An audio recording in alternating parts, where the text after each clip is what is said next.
السلام علیکم ورحمۃ اللہ وبرکاتہ۔ میں نے پہلے ویڈیو میں آپ کو کہا تھا کہ انشاءاللہ عز و جل اگلی ویڈیو میں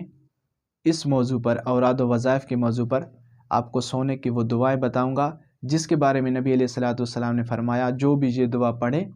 تو چاہے وہ جنگل میں جنات اور شیاطین کے درمیان سو جائے اسے وہ کچھ بھی نقصان نہیں پہنچاتے۔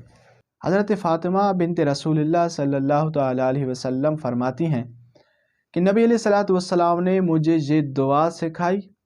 اور فرمایا کہ یہ دعا پڑھ کے سویا کریں، اور پھر فرمایا جو مسلمان یہ دعا پڑھ لے پھر چاہے وہ جنگل ویرانی میں جنات اور شیاطین کے درمیان درندوں کے درمیان سو جائے وہ اسے کچھ بھی نقصان نہیں پہنچائیں گے۔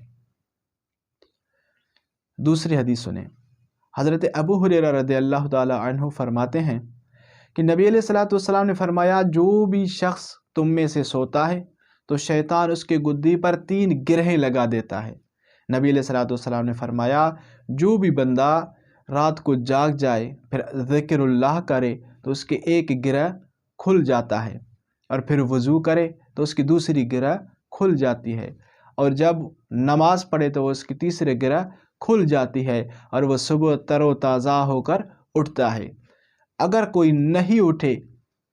اور اس کی نماز بھی چلے جائے، وضو بھی نہ کرے، ذکر اللہ بھی نہ کرے، تو وہ صبح اس حال میں اٹھے گا کہ وہ بہت سست ہوگا اور اس کے اوپر نحوست ہوگی۔ حضرت ابو ہریرہ رضی اللہ تعالیٰ عنہ فرماتے ہیں کہ نبی علیہ الصلوۃ والسلام کے صحابہ میں سے ایک صحابی کو بچھو نے کاٹا، تو جب نبی علیہ الصلوۃ والسلام کو معلوم ہوا، نبی علیہ الصلوۃ والسلام نے فرمایا اگر وہ یہ دعا 3 بار پڑھتا شام کو تو اس کو کوئی بھی جانور نقصان نہیں پہنچاتا۔